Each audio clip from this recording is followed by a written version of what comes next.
안녕하십니까? 오늘은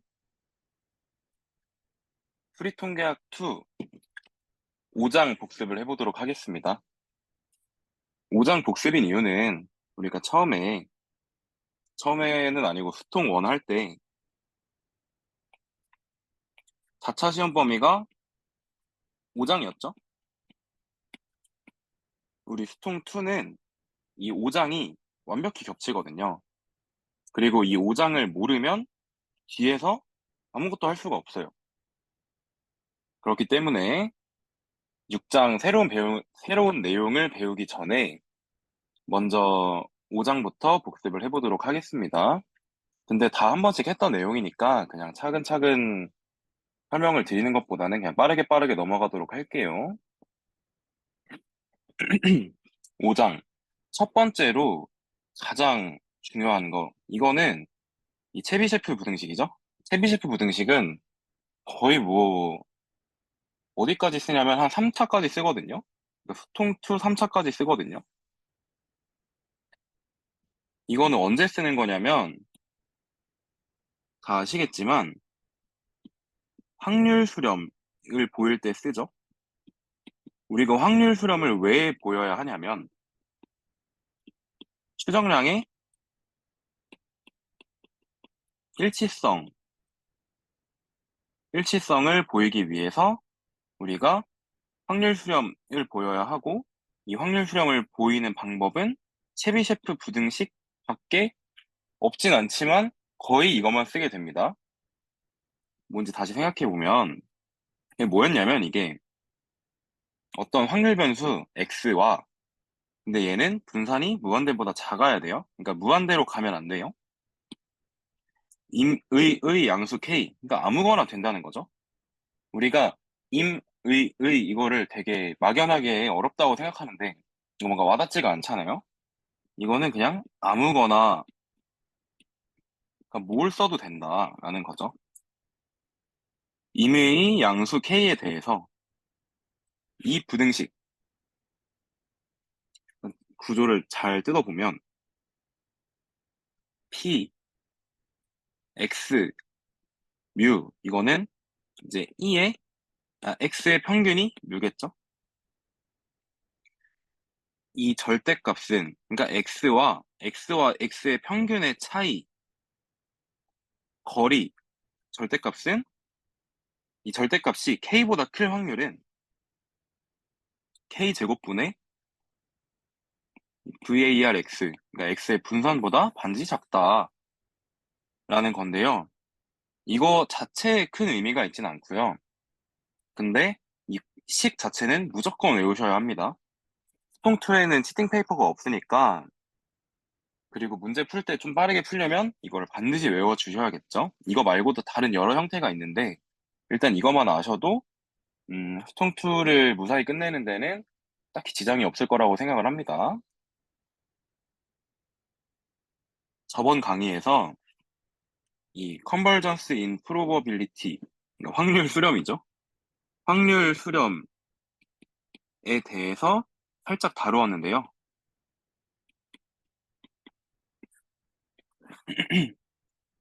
이 확률 수렴에 대해서 생각을 해보면 익숙한 형태죠.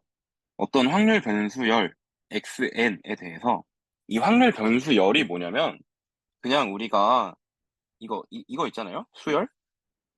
그냥 이거라고 생각하시면 돼요. 확률 변수가 여러 개 있는 거죠. 이거는 x1, xn 이거랑 같고요. 표현이. 그리고 이거는 x 벡터, 아이고, x 벡터 x1부터 xn까지랑 같은 표현입니다. 다 똑같은 거니까 헷갈리지 마시고요. 어떤 확률 변수열 xn에 대해서 n이 무한대로 갈 때 xn과 x의 차이가 어떤 의 양수 입실론보다 클 확률이 0이라는 거죠. 그러니까 이게 무슨 말이냐면, 우리가 고등학교 때 극한에 대해서 정의를 할 때, 리미트 막 이렇게 했잖아요. 리미트 n이 x가 무한대로 갈 때 fx가 l로 간다는 것은 fx의 값이 x가 무한대로 가면 l로 한없이 다가간다. 이렇게 배웠잖아요. 근데 이 정의가 아니라 이 우리가 확률 수렴에서 배우는 정의는 xn과 x의 차이가 이 차이는 0으로 가겠죠? 이 차이가 어떤 양수를 가져와도 그것보단 클 확률이 0이다. 그러니까 다르게 생각해보면 xn과 x의 차이가 입실론보다 작을 확률이 100%다. 무조건 어떤 양수를 가져와도 이것보다 작다. 차이가. 라는 거죠. 이런 상황이 되면 이 xn이 x로 확률 수렴한다. 라고 하고요. 그 xn이 tx 이렇게 쓰죠. 이거에 대해서 직관적으로 생각해보면, 그림을 그려서 생각을 해보면, 이런 확률 변수열의 그래프가 있고, x라는 값이 있다고 가정을 해보면요. n이 무한대로 가면 xn의 값이 x 플러스 입실론과 x 마이너스 입실론이라는 이 울타리 안에서 이렇게 점점 xn이 x에 다가가게 되는데요. 이 다가간다는 말이 막연하니까 이렇게 범위를 잡았을 때 어떤 범위를 잡더라도 그 안에 있다라는 거예요. 아시겠죠? 그게 확률 수렴의 의미입니다. 사실 의미 자체가 우리가 딱히 스톰2 문제 푸는데 중요한 건 아니고요. 그냥 확률 수렴이 딱 보면 확률 수렴을 딱 보면 뭐가 생각이 나셔야 되냐면 체비셰프 그러니까 문제에서 그냥 확률 수렴을 보여라. 아니면 일치성을 보여라. 컨시스턴시를 보이라고 하면 어? 체비셰프가 생각이 나셔야 돼요. 우리가 배운 것 중에 확률 수렴을 체비셰프 외의 방법으로 구할 수 있는 거, 보일 수 있는 게 거의 없단 말이죠. 그렇기 때문에 일단 체비셰프를 써보고 체비셰프를 못 쓰는 상황이라면 체비셰프를 못 쓰는 상황이 뭐가 있냐면 이 x의 평균이 뮤가 아닐 때거든요. x의 평균이 뮤가 아닌 경우 그럴 때에는 이거를 쓸 수가 없으니까 그런 경우를 제외하고는 무조건 체비셰프를 생각해 주셔야 됩니다. 그래서 이것도 예제가 되겠죠? 저번 강의에서 다뤘던 큰 수의 약법칙인데요. 이 위크로우 오브 라지 넘버, 그러니까 WLLN이라고 합니다. 그러니까 by WLLN 이런 식으로 써요. 이거는 X1부터 XN, 그러니까 표본이죠. X1부터 XN이 어떤 분포를 따릅니다. 그러니까 아무거나 따르면 어떻게 따르냐면 IID하게 따르면 IID는 그거였죠. 이제 여러 개가 독립적으로 똑같은 분포를 따르면 이 표본의 표본 평균 X반은 무조건 무평균으로 확률 수렴한다 라는 거죠. 그러니까 이게 어떤 의미를 가지고 있냐면 그냥 여러 개 뽑아서 표본 평균을 딱 구하면 무조건 일치 추정량이라는 거예요. 확률 수렴한다 이꼬르 일치 추정량이다. 거꾸로 일치 추정량인 걸 보여라 하면 확률 수렴을 생각하면 되고 표본 평균에 관련이 되어 있다면 위크로 오브 라지 넘버를 쓰면 되겠죠? 증명은 이제 만약에 이제 시험에 그렇게 나올 수가 있잖아요. 순수의 약법칙을 증명해라 라고 나온다면 이것도 확률 수렴을 보이는 거니까 이거 체비셰프 쓰면 되는 거 아닌가? 일단 체비셰프를 도전해 봐요. 체비셰프 부등식에 의해서 표본 평균의 평균인 뮤가 이 입실론, 저는 이제 입실론을 즐겨 쓰는데요. 보다 클 확률은 항상 원래 입실론 제곱의 베리언스 x 바인데, 이 베리언스 x 바가 n분의 시그마 제곱이잖아요. 그렇기 때문에 이렇게 n 입실론 제곱분의 시그마 제곱이 되는 거고, 이거는 n이 무한대로 간다면 얘가 0으로 가겠죠? 0보다 작은 확률은 없으니까 자연스럽게 이게 0이 됩니다. 따라서 x바가 우평균으로 확률 수렴한다 라는 것을 증명할 수 있게 되겠죠. 이번에는 확률 수렴의 추가적인 성질에 대해서 알아보도록 하겠습니다. 여기에 이제 증명 반드시 숙지라고 나와 있죠. 이게 수리통계학 1때는 뭔가 증명이 안 나온다라고 생각하는 게 좀 약간 마음이 편했는데, 증명이 나오긴 했지만요. 수리통계학 2에는 여러분들이 족보를 보실 거잖아요. 22-1부터 24-1까지 있는데, 이걸 보시면은 항상 모든 시험마다 한 4문제 중에 하나는 증명이 있어요.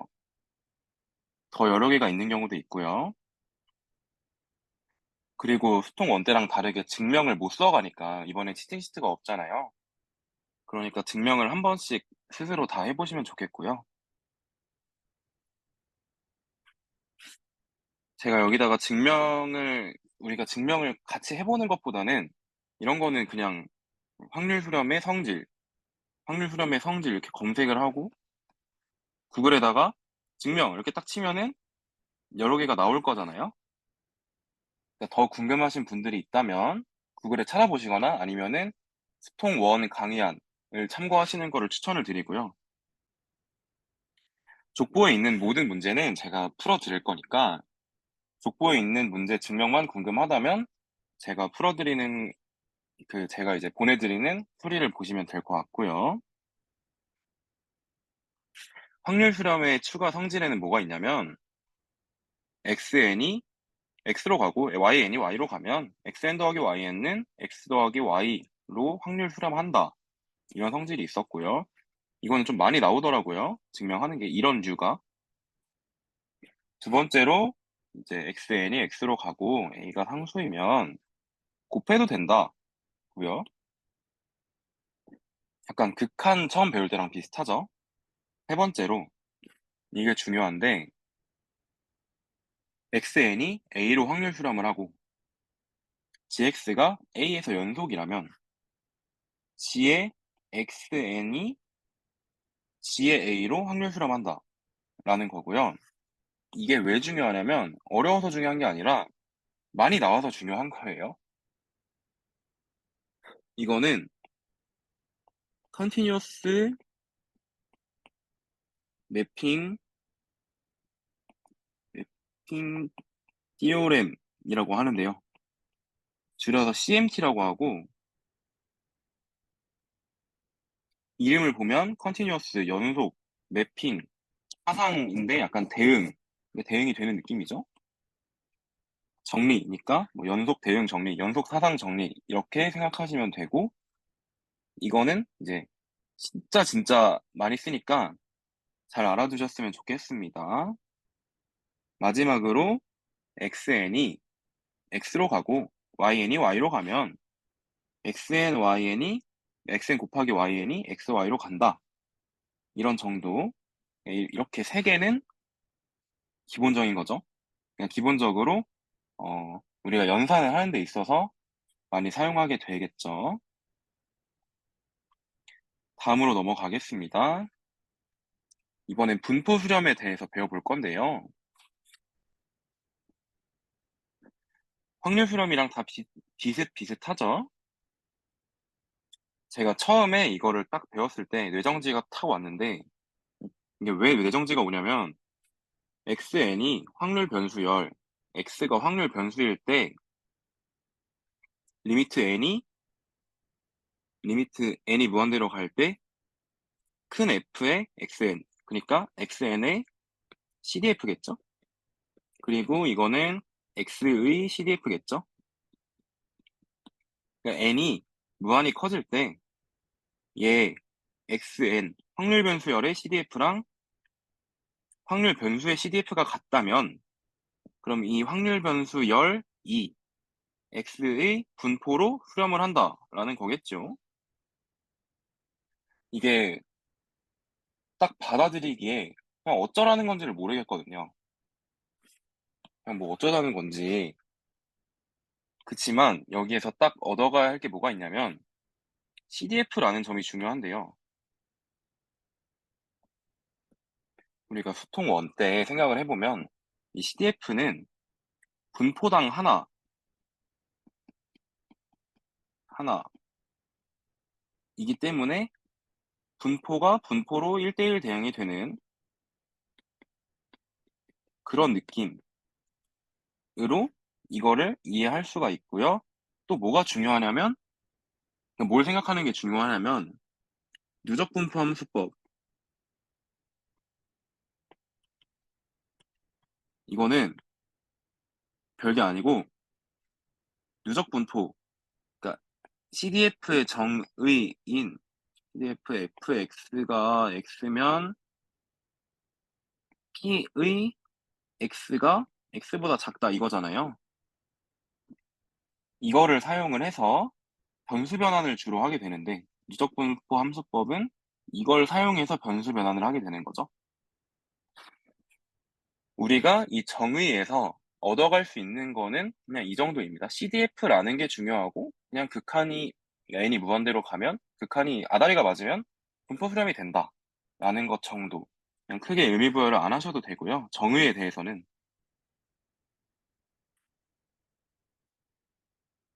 제가 좀 막연하실까 봐 예제를 가져왔는데요. 예를 들어서 이게 아마 제 기억으로 소통 1 때 프리뷰에 있었던 문제였던 것 같아요. x1부터 xn이 표본이죠. iid fx 세타. 세타가 1로 뭐라는 거야. 세타분의 1 그리고 이거는 인디케이터 펑션이죠. 지시함수. 그러니까 x가 0부터 세타 사이에 있을 때만 1을 반환하고 나머지는 0이라는 거죠. 그냥 이거랑 같아요. 이런 상황에서 yn이 x1부터 xn의 맥스는 뭐냐? 순서 통계량의 최대잖아요. 맥스 x1부터 xn이고 zn이 n 곱하기 세타 빼기 yn일 때 zn이 이제 모수 세타분의 1을 가지는 지수분포임을 보여라 라는 문제예요. 딱 느낌이 오시죠? 분포 수렴에서 CDF를 사용을 했고 CDF는 누적분포 함수법으로 변수 변환을 적용할 수 있기 때문에 X에서 Y로 가고 Z로 가는 이 순서 아니면 Z에서 다시 Y로 가고 X로 가는 이 순서를 적용을 하면서 분포 수렴의 성질을 이용할 수 있겠죠. 그러면 이제 문제에 대한 대략적인 설명은 그러니까 대략적인 느낌이 딱 왔잖아요. 이런 상황에서 뭘 해야 되냐 먼저 생각을 해보면 분포 수렴을 보이려면 이 zn의 CDF가 이 지수 분포의 CDF로 간다. 그러니까 이 극한값이 이거의 극한값이 이거다 임을 보이면 되잖아요. 먼저 그것부터 생각을 해야겠죠. 그렇기 때문에 이 CDF를 확률의 형태로 나타내서 누적분포 함수법을 적용하면 되겠죠. 내려가 보면 이 zn은 그 자체로 n 곱하기 세타 빼기 yn이니까 그냥 대입만 해준 거죠. 대입을 해서 z로 표현을 하고 z보다 작다라는 걸 써주고 그리고 yn에 대해서 정리를 하면 우리는 이 zn에 대해서 나타나 있던 이 식을 yn에 대해서 표현할 수가 있겠죠. 왜냐면 zn은 그냥 뭐 하는 친구인지 모르잖아요. 이게 뭔지 모르잖아요. 그치만 우리는yn은 알고 있죠.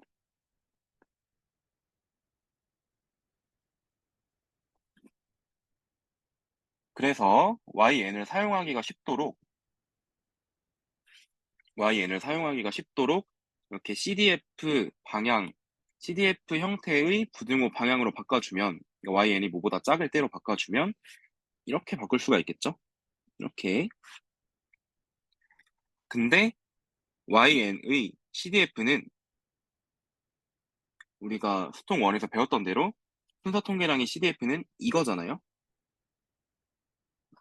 yn이 최대일 때, x1부터 xn의 최대, 순서 통계량의 최대일 때 CDF는 정의상 이거니까요.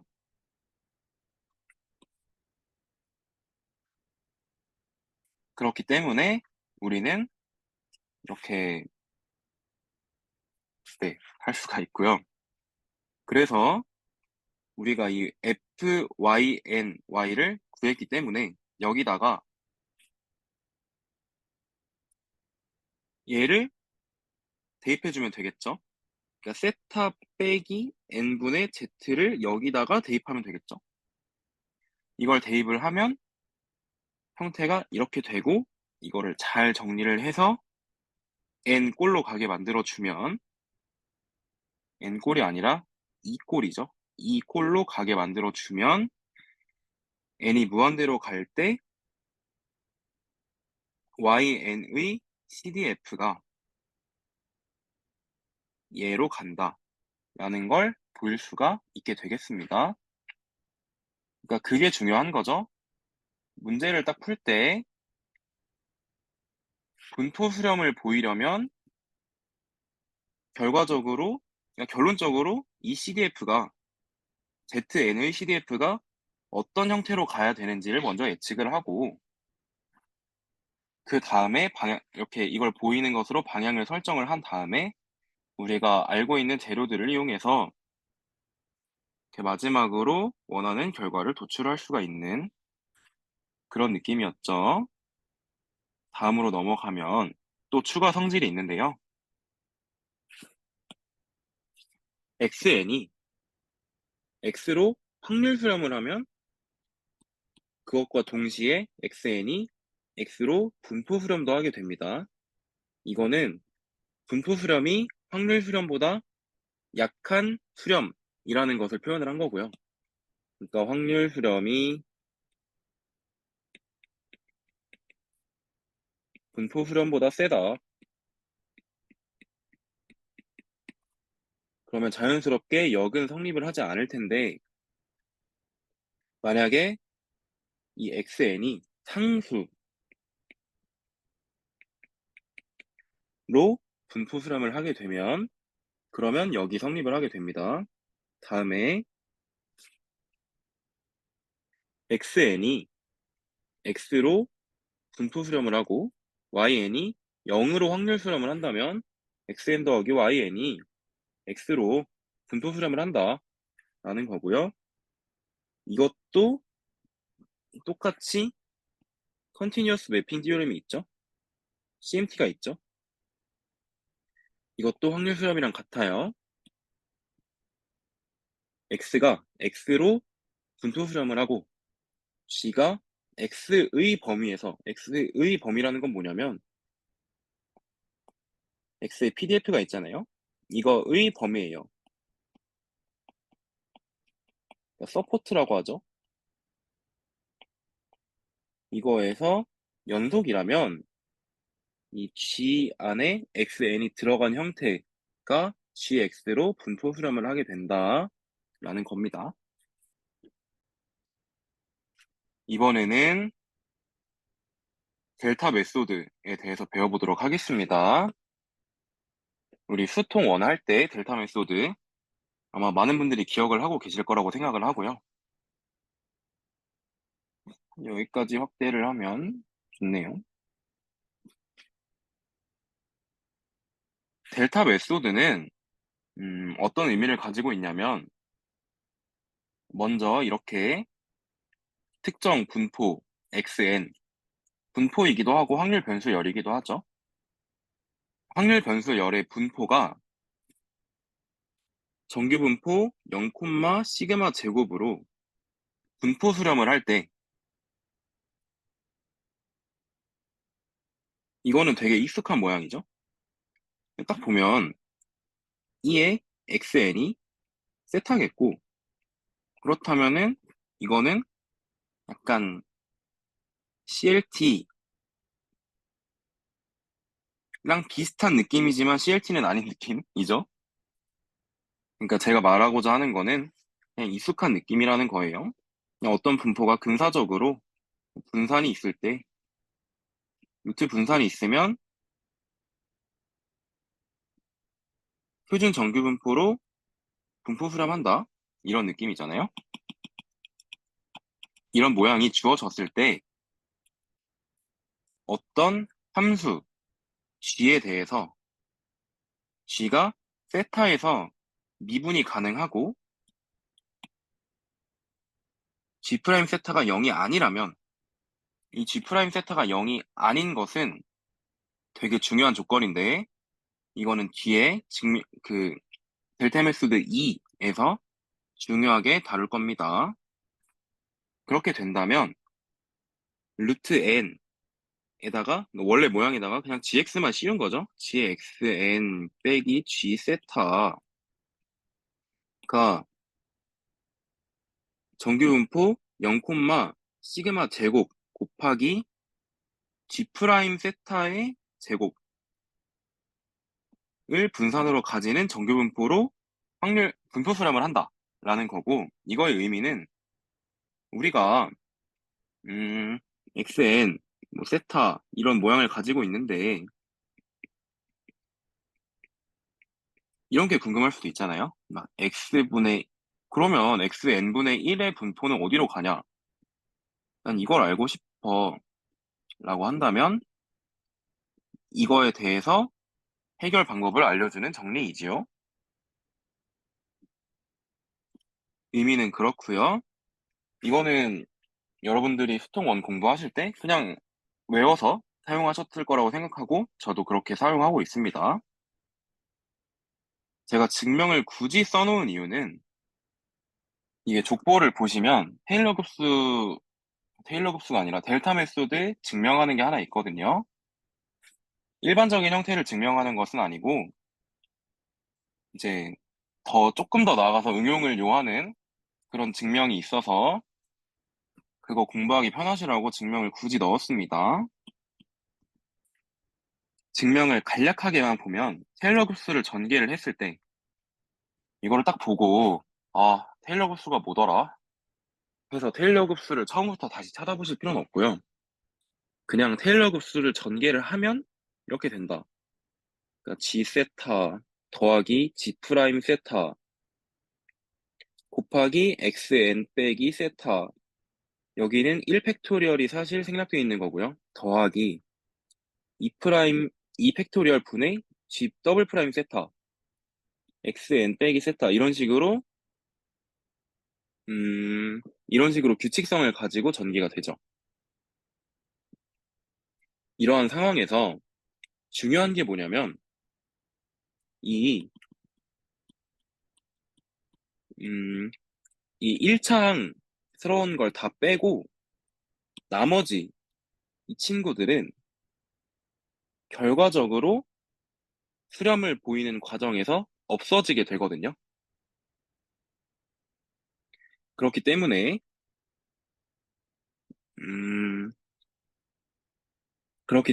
이거를 OP, 스몰 o 표현법으로 나타내서 이거를 그냥 간략하게 뒤에 부분을 정리해 준 거고요. 이건 나중에 없어지니까 그렇게 신경을 안 쓰셔도 됩니다.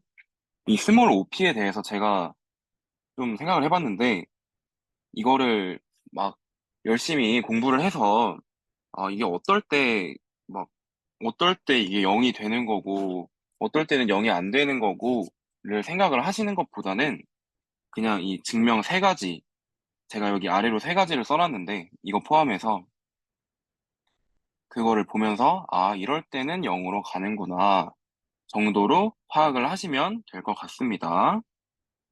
그래서 이 식을 두 번째까지의 식을 이렇게 G세타를 왼쪽으로 넘기고 양변에다가 루트 n을 곱해주면서 이렇게 표현을 할 수가 있는데요. 이 왼쪽이 우리가 필요한 모양이죠. 우리는 이 왼쪽이 어디로 분포 수렴을 하는지 0, 어디로 분포 수렴을 하는지를 보이는 것이 목표입니다. 이 왼쪽은 오른쪽이 되죠. 네, 오른쪽에서 왼쪽으로 넘기고 루트 n을 곱했으니까요. 이 상황에서 OP로 안에 묶여있는 것은 이 OP 안에 루트 n 곱하기 xn 빼기 세타는 결과적으로 0으로 확률 수렴을 하게 되고요. 그렇기 때문에 이 왼쪽 항이 결과적으로 G세타, G' 세타 곱하기 루트 n 곱하기 xn 빼기 세타로 확률 수렴을 하게 됩니다. 그러면 우리가 보여야 하는 것은 얘가 어디로 분포 수렴을 하는지 보면 되겠죠. 왜냐면 여기서 여기로 확률 수렴을 하고 얘가 어디로 분포 수렴을 하는지 구한다면 이 왼쪽이 결과적으로 어디로 분포 수렴을 하는지 보일 수 있을 테니까요. 근데 이 형태를 잘 보시면 얘는 여기 안에가 익숙하죠? 여기 안에를 보면 루트 n, xn 빼기 세타는 이걸로 분포 수렴을 한다고 처음에 이제 주어져 있었죠. 그렇기 때문에 이거에서 양변에 G' 세타를 곱해준 꼴이 결론적으로 이 친구가 분포 수렴을 하게 되는 꼴이 됩니다. 이거는 이거는 이 식에서 여기까지의 식에서 양변에 G' 세타를 곱해주면 정규 분포 안에 제곱을 한 상태로 분산이 들어가게 되니까요. 그러니까 이거의 제곱 곱하기 시그마 제곱이 분산이 되는 거죠. 그래서 델타 메소드는 이렇게 보일 수가 있고요. 이제 두 번째로 중요한 것은 똑같은 상황에서 달라진 게 하나가 있습니다. 만약에 G' 세타가 0이면 어쩔 거냐 라는 상황을 고려해 볼 수 있겠죠. 이번에도 아까랑 비슷하게 G' 세타가 0이고 G' 세타가 0이 아니라면 그러면 아까랑 약간 다르죠?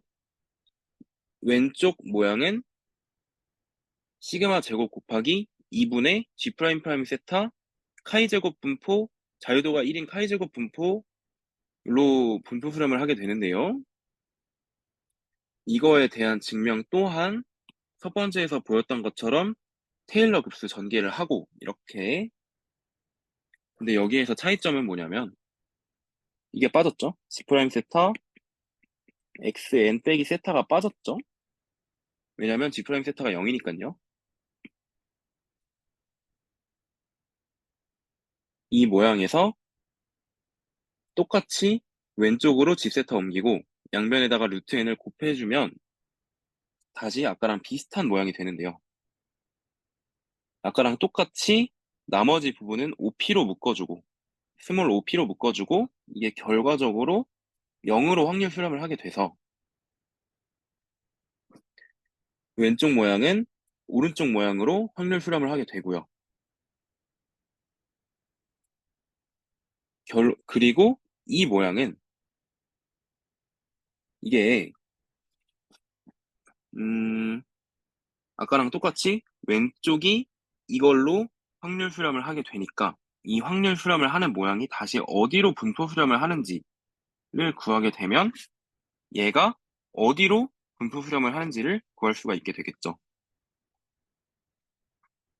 그래서 얘가 어디로 이 가운데 모양이 어디로 분포 수렴을 하는지에 대해서 알아보면 이 가운데에 있는 가운데가 아니고 오른쪽에 있는, 요만큼이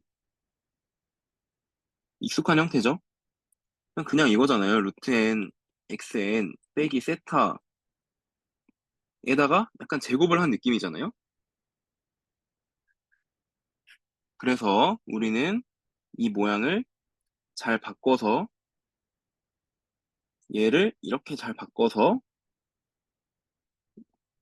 이 안에 있는 모양은 0,1 표준 정규분포에다가 분포 수렴을 하게 되고 이 표준 정규분포의 제곱은 자유도가 1인 카이제곱 분포를 따르게 되기 때문에 그렇게 되기 때문에 결론적으로 이 보라색 동그라미 모양은 자유도가 1인 카이제곱 분포로 분포 수렴을 하게 됩니다. 그러면 나머지 앞에 상수들을 곱해준다면 이 왼쪽 모양, 우리가 처음에 보이고자 했던 왼쪽 모양은 상수들, 그러니까 시그마 제곱 곱하기 2분의 G 더블 프라임 세타 곱하기 카이 제곱 분포가 되겠죠. 그래서 이것까지 배우고 23-2 제가 수강을 할 때 1차 시험 문제에 뭐가 나왔냐면 G 더블 프라임 세타가 0인 경우가 나왔어요. 그러면 우리가 사실 첫 번째 증명, 두 번째 증명을 잘 공부를 했다면 세 번째도 그냥 똑같이 하면 되지 않겠냐 라고 생각을 하실 수가 있겠죠. 이건 좀 간략하게 표현을 해봤는데요. 어, 제가 딱 모양을 보니까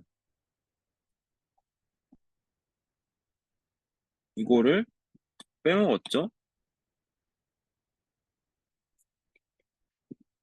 그렇죠. 여기에서 앞에 그냥 넘어간 부분은 GXN을 테일러 곱수 전개를 하면 뭐 G 세타 더하기 G 프라임 세타 더하기 G 더블 프라임 세타인데 이거는 다 0이니까 없애주고 남아있는 G 트리플 프라임 세타부터 써준 거죠. 여기에서 또 똑같이 나머지 부분은 스몰 OP로 묶어줬고요. 그래서 그냥 똑같이 얘가 0으로 확률 수렴을 하게 되니까 왼쪽 모양은 오른쪽으로 왼쪽 모양이 오른쪽으로 확률 수렴을 하게 되고 얘가 다시 어디로 분포 수렴을 할지 생각을 해보면 똑같이 모양을 바꿔줘서 이제 Z1의 세제곱인 분포로 분포 수렴을 하게 되니까요. 그래서 결론적으로 앞에 상수 곱해주면 이렇게 된다. 라는 것을 같이 한번 보는 게 이 델타 메소드의 의의였습니다. 이번에는 플러츠키 띠오렘에 대해서 배워보도록 하겠습니다. 이것도 마찬가지로 CMT랑 마찬가지로 뭐 어려워가지고 매우 중요하고 달아놓은 건 아니고요. 이거는 가끔 쓸 일이 있는데 이거를 항상 인지를 하고 있지 않다면 딱 적재적소에서 꺼내기가 어려워요. 그렇기 때문에 잘 기억을 하시면 좋겠다는 의미에서 매우 중요라고 달아놓은 거고요. 일단 내용을 한번 보면 확률 변수열 xn이 x로 분포 수렴을 하고 an이 a로 확률 수렴을 하고 bn이 b로 확률 수렴을 한다면 an 더하기 bnxn이 a 더하기 bx로 확률 수렴을 한다, 분포 수렴을 한다라는 거죠. 이거를 딱 보시면 무슨 생각이 드냐면 와 그냥 어쩌라는 건지를 모르겠어요.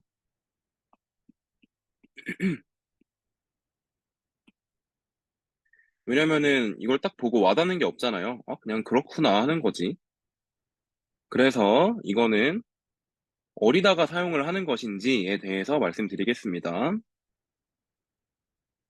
예시를 들어보면 우리가 수통 1대 프리뷰 4에 있었던 31-C번 문제를 보면 표본, 포화성 분포죠? 생긴 걸 딱 보면 포화성 분포에서 뽑은 표본 X1부터 XN이 있는데 이걸로 맥시멈 라이클리후드 에스티메이터 MLE를 딱 구하면 표본 평균이래요.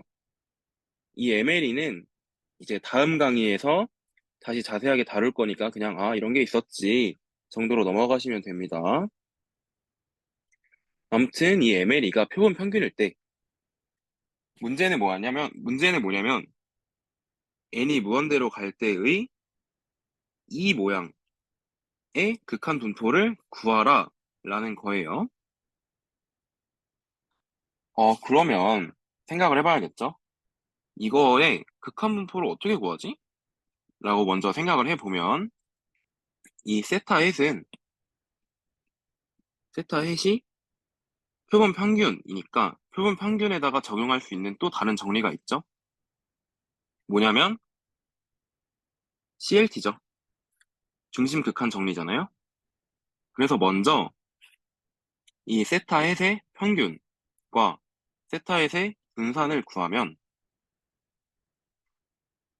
분산을 구한 다음에 CLT를 적용을 해주면 우리는 이걸 얻을 수 있죠.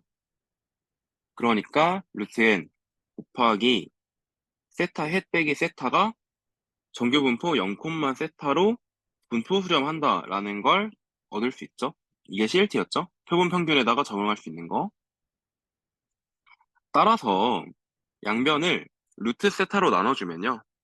우리가 원하는 모양과 비슷한 이런 모양이 나오는데 이 분모가 루트 세타 햇이 아니므로 이 모양에서 교체를 해줘야 됩니다. 그러면 이걸 어떻게 해야 될까 생각을 해보면 먼저 세타 햇이 세타로 확률 수렴한다라는 것을 보일 필요가 있는데요. 어떻게 보일 수 있냐면 확률 수렴이니까 바로 체비셰프 생각하시고 체비셰프를 딱 쓰면 분산이 그러니까 분산 베리언스 세타 햇은 n분의 세타니까 따라서 얘가 이거랑 같아서 n이 무한대로 가면 0으로 가겠죠. 이 식이 따라서 세타햇이 세타로 확률 수렴합니다. 그러면 우리가 세타햇이 세타로 확률 수렴하는 걸 보였고 그 다음에 양변을 세타로 나눠줘요. 세타로 나눠주고 그리고 컨티뉴어스 매핑 티오렘에 의해서 여기다가 루트를 딱 씌워주면 왜냐면 1에서 루트 x가 연속이니까요. 그러면 이렇게 되는 거고 위아래에 루트가 씌워진 꼴이 되는 거고 이거는 위랑 아래를 바꿔주면 이렇게 되겠죠. 오른쪽 모양이 되겠죠. 그래서 우리가 이걸 왜 만들었냐면 이 이제 원래 문제가 있었던 이 모양 그러니까 밑에 세타 햇이 아니라 세타가 들어가 있었던 이 모양에 대해서 우리가 왼쪽에다가 분자 루트 세타 그리고 분모에다가 루트 세타 햇을 곱해주면은 그러면 우리가 원하는 모양이 이렇게 완성이 되겠죠? 그렇죠? 그러면 이 왼쪽 모양이 어디로 분포 수렴을 하는지를 보이면 되는데 우리가 먼저 알았다시피 얘는 1로 확률 수렴을 하고요. 그리고 이 오른쪽 친구는 원래 알던 대로 정규분포, 표준 정규분포로 분포 수렴을 하죠. 여기서 슬러츠키 띠오렘에 의해서 확률 수렴 곱하기 분포 수렴은 분포 수렴으로 나타낼 수 있으므로 따라서 이 왼쪽 전체 모양이 좀 그렇네요. 좀 왼쪽 전체 모양이 결론적으로 표준 정규분포 n 0,1을 따른다는 정규분포 n 0,1로 분포 수렴을 한다는 것을 볼 수가 있고요. 그러면 왼쪽 모양이랑 오른쪽 모양이 같으니까 결론적으로 얘가 n 0,1로 분포 수렴을 한다라는 것을 볼 수가 있겠죠. 플라츠키 띠오렘은 이럴 때 사용을 합니다. 아마 홈워크랑 족보에서 딱 그냥 가끔 가다가 나오게 되는데 가끔 생각이 나지 않으면은 이제 시험 때 생각이 안 날 수도 있으니까 평소에 항상 생각을 하고 계시면 좋을 것 같아요. 다음으로 마지막이죠. CLT에 대해서 배워보겠습니다. CLT는 센트럴 리밋 티오렘의 약자죠. 중심 극한 정리. 그 내용이 뭐냐면 표본 x1부터 xn이 있습니다. 똑같이 아무 분포를 따르고요. 평균이 n이고 분산이 시그마 제곱인 아무 분포를 따르는 IID하게 따르는 x1부터 xn 확률 표본이 있을 때요. YN을 이렇게 정의를 하면 이렇게 해서 여기서 중요한 것은 XN을 합으로 나타냈다는 거예요. 이렇게 합으로 나타내서 내면 다시 이렇게 나타낼 수가 있고 이 모양은 무조건 정규분포, 표준 정규분포를 따르게 된다라는 것입니다. 그러니까 이거의 의미는 뭐냐면 우리가 모든 분포가 정규분포는 아니잖아요. 배운 게 많죠. 막 포화성 분포 있고 뭐 기하 분포 있고 여러 가지 분포가 정말 많은데 어떤 분포에서 뽑아도 그거의 표본 평균 또는 표본 평균은 이제 표본 x1부터 xn의 합이니까 이거나 상수배죠. 그러니까 이 표본을 합으로 나타내면 무조건 얘는 정규분포와 관련이 있다 정도로 이해를 하시면 될 것 같아요. 그런 의미가 있습니다. CLT도 정말 정말 많이 쓰게 되거든요.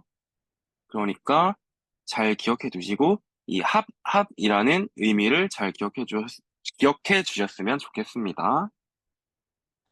2강은 여기서 마치도록 하겠습니다.